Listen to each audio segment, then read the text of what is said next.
Les raisons climatiques sont à l'origine des feux, mais aussi d'une baisse du niveau de certains fleuves. C'est le cas donc pour le Rhin qui a atteint, Christophe, son niveau historique le plus bas.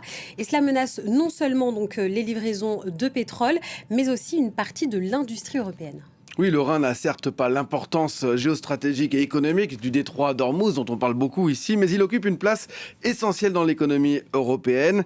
Long d'un peu plus de 1230 km, le Rhin est la première autoroute fluviale d'Europe. Près de 7000 bateaux y transportent chaque année 180 millions de tonnes de marchandises, reliant le port de Rotterdam au cœur industriel de l'Allemagne jusqu'en Suisse, en passant par l'Allemagne. 9 pays au total en dépendent pour leur industrie, en particulier donc l'Allemagne. C'est par là qu'arrive une grande partie des produits pétroliers, des produits chimiques, du charbon, des minerais aussi.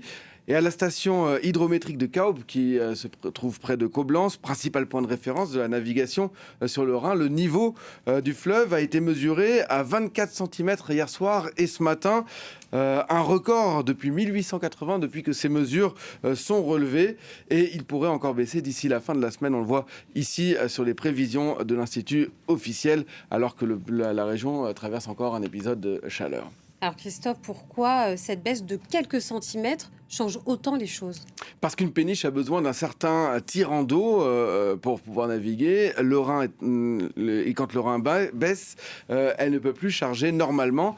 Certaines barges capables de transporter jusqu'à 5000 tonnes ne peuvent aujourd'hui transporter qu'environ 800 tonnes. Autrement dit, pour livrer la même quantité de marchandises, eh bien, soit il faut multiplier les rotations, ou bien il faut mobiliser davantage de bateaux. Résultat, eh bien, les délais de livraison s'allongent, les coûts de transport augmente et les armateurs appliquent même des tarifs supplémentaires liés à ces basses eaux. Ça a évidemment des conséquences sur la livraison de pétrole, par exemple le pétrole raffiné, le diesel notamment, et sur l'approvisionnement de certaines stations-service, avec des conséquences sur les prix du diesel à la pompe, qui avait déjà augmenté avec la guerre au Moyen-Orient. Le prix d'une livraison de tonnes de pétrole a augmenté de 400% sur le Rhin à environ 160 euros. Et forcément, cela a des conséquences sur toute la chaîne de livraison donc de l'industrie allemande qui se situe en particulier donc, dans cette vallée du Rhin.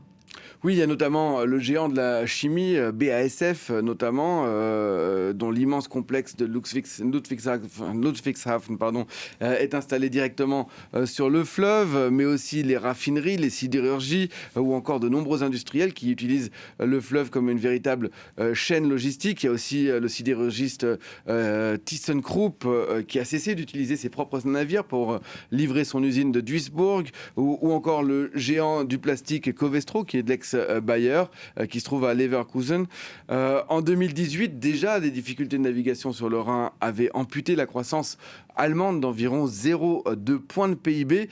Or, les records de 2018, eh bien, ils sont déjà dépassés. Surtout, la durée de cette sécheresse, elle est plus longue. Et même si l'industrie est globalement mieux préparée qu'il y a 8 ans, plusieurs voix se font entendre, notamment celle du ministre des Transports du Land de Rhénanie-Westphalie, pour demander de prendre des mesures pour rendre ces eaux du Rhin plus facilement navigables lors d'épisodes de basses eaux qui vont se multiplier dans les prochaines années. Et on le voit dans nos journaux, cette sécheresse, elle ne concerne pas que le Rhin en Europe.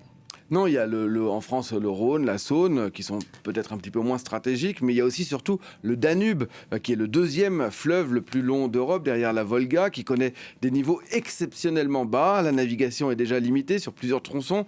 Et en Hongrie, pour la première fois depuis près d'un demi-siècle, l'unique centrale du pays, à Pax, dont dépend quand même 40% de l'électricité du pays, pourrait arrêter entièrement sa production aujourd'hui ou demain à cause de ce manque d'eau. En Roumanie, un arrêt total plane également sur la centrale de Cerna-Voda, alors qu'un des 2 réacteurs a déjà été mis au repos. Cette centrale produit, elle, 20% de l'électricité du pays. Alors, on a vu ces derniers jours les forces navales roumaines qui tentent d'augmenter le débit d'eau en procédant à des explosions contrôlées très impressionnantes, vous les voyez ici, pour essayer de dévier les cours du fleuve et amener plus d'eau.